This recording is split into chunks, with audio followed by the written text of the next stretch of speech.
Hello friends, welcome back my YouTube channel. कैसे हैं आप लोग? आई होप आप लोग अच्छे होंगे और सब लोग मज़े से पढ़ रहे होंगे। आज हम अपने लेक्चर का जो आधुनिक भारत मैंने स्टार्ट किया था उसका हम अगला लेक्चर लेके आए हैं। तो आज का हमारा टॉपिक है ईस्ट इंडिया कंपनी और बंगाल के नवाब। आज हम आधुनिक भारत में इसको कवर करते हैं। तो अगर आप लोग हमारे चैनल में पहली बार आए हैं तो आप हमारे चैनल को ज़रूर सब्सक्राइब कीजिएगा। चलते हैं अपने हम फैक्ट की तरफ। तो आज का जो हमारा पहला फैक्ट है वो है कि मुग़ल सम्राट द्वारा स्वतंत्र रूप से नियुक्त बंगाल का अंतिम गवर्नर कौन था। तो यहाँ पे जो अंतिम गवर्नर था वो मुर्शीद कुली खां था।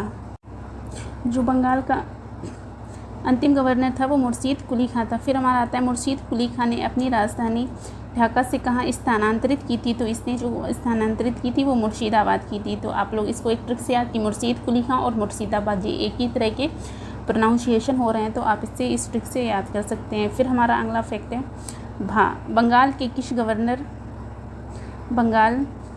गवर्नर ने यूरोपियों की तुलना मधुमक्खियों से की थी। तो ये अलीवर्दी खान ने यूरोपियों को मधुमक्खी कहा था। फिर उसके बाद हम नेक्स्ट चलते हैं। 20 जून 1756 को प्रसिद्ध ब्लैक होल की घटना बंगाल के किस नवाब के शासनकाल में हुई थी। तो ये सिराजुद्दौला के शासनकाल में ब्लैक होल की घटना हुई थी, जो कि हुई थी 20 जून 1756 को।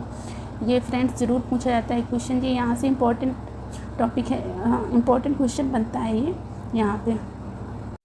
फिर चलते हैं हम अगले कि 9 फरवरी 1757 को अली नगर की संधि किसके मध्य संपन्न हुई थी। तो जो अली नगर की संधि हुई थी तो वो रॉबर्ट क्लाइव और सिराजुद्दौला के मध्य हुई थी अली नगर की संधि। फिर आता है भारतवर्ष में ब्रिटिश साम्राज्य का संस्थापक लॉर्ड रॉबर्ट क्लाइव को माना जाता है, जिसने प्लासी की युद्ध 23 जून 1757 में बंगाल के नवाब सिराजुद्दौला को पराजित कर पहली बार भारत में ब्रिटिश प्रभुत्व की नींव रखी थी।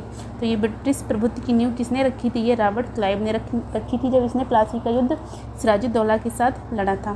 फिर हम चलते हैं अपने नेक्स्ट फैक्ट की तरफ। क्या है हमारा अगला फैक्ट कि प्लासी के युद्ध के समय बंगाल के नवाब का सेनापति कौन था, जिसने युद्ध में विश्वासघात किया था। तो देखो यही था, जो प्लासी का जब युद्ध हुआ था तो ये सिराजुद्दौला का जो सेनापति था वो मीर जाफ़र था। इसी ने सिराजुद्दौला के साथ विश्वासघात किया था, तभी प्लासी के युद्ध में उसने हार का सामना किया था। नेक्स्ट, प्लासी के युद्ध के समय मुग़ल बादशाह कौन था। तो ये आलमगीर द्वितीय मुग़ल बादशाह था। नेक्स्ट चलते हैं हम प्लासी के युद्ध के पश्चात बंगाल का नवाब कौन बना था। देखो जब उसने विश्वासघात किया था सिराजुद्दौला के साथ, तो उसके बाद मीर जाफ़र को ही अंग्रेज़ों ने वहाँ का नवाब बना दिया था कि ये कठपुतली नवाब रहेगा, बाकी चीज़ें तो हम करेंगे, अपने हाथ में सारी सत्ता ले लेंगे। फिर नेक्स्ट फैक्ट है भारत में ब्रिटिश प्रभुत्व की शुरुआत किस युद्ध से मानी जाती। तो इसी युद्ध से, जो प्लासी का युद्ध हुआ था रॉबर्ट क्लाइव और सिराजुद्दौला के बीच, इसी युद्ध 23 जून 1757 को प्लासी के युद्ध से ही ब्रिटिश साम्राज्य को जो स्थापना मानी जाती है कि ब्रिटिश प्रभुत्व की शुरुआत हो गई थी। फिर नेक्स्ट चलते हैं हम लोग।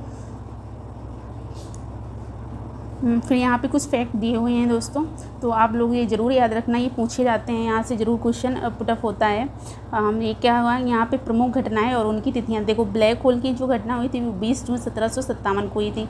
अलीनगर की जो संधि हुई थी वो 9 फरवरी 1757 को हुई थी। जो प्लासी का युद्ध हुआ था वो 23 जून 1757 को। ये सारे जितने भी ये घटनाएँ ये बहुत ही इंपॉर्टेंट हैं। और फिर उसके बाद आता है जो बक्सर का युद्ध आता है। तो जो बक्सर का युद्ध हुआ था वो हमारा 22 अक्टूबर 1764 को बक्सर का युद्ध हुआ था। उसके बाद आता है इलाहाबाद की संधि। जो इलाहाबाद की संधि हुई थी वो 12 अगस्त 1765 को हुई थी। और उसके बाद आता है हमारा इलाहाबाद की दूसरी संधि भी हुई थी। इसमें क्या किया गया था, जो इलाहाबाद के नवाब थे उसको कुछ पेंशन दे के वहाँ से मुफ्त कर दिया कि हम आप लोगों को पेंशन देते रहेंगे। तो फिर इलाहाबाद की जो दूसरी संधि हुई थी वो 16 अगस्त 1765 को हुई थी। उसके बाद बनारस की संधि हुई थी। बनारस की जो संधि हुई थी वो 1773 को बनारस की संधि हुई थी। तो इस तरह से आज के हमारे सारे जो फैक्ट हैं वो कंप्लीट होते हैं। आई होप अगर आप लोगों को ये वीडियो अच्छा लगा होगा तो आप हमारे चैनल को ज़रूर सब्सक्राइब कीजिएगा। इसी तरह के हम और कंटिन्यू वीडियो आपके साथ लाते रहेंगे, तो आप लोग इसको पढ़ते रहिए, एंजॉय करते रहिए और अच्छे से आप अपने सेहत का ख्याल रखिए। तब तक के लिए take care and stay happy.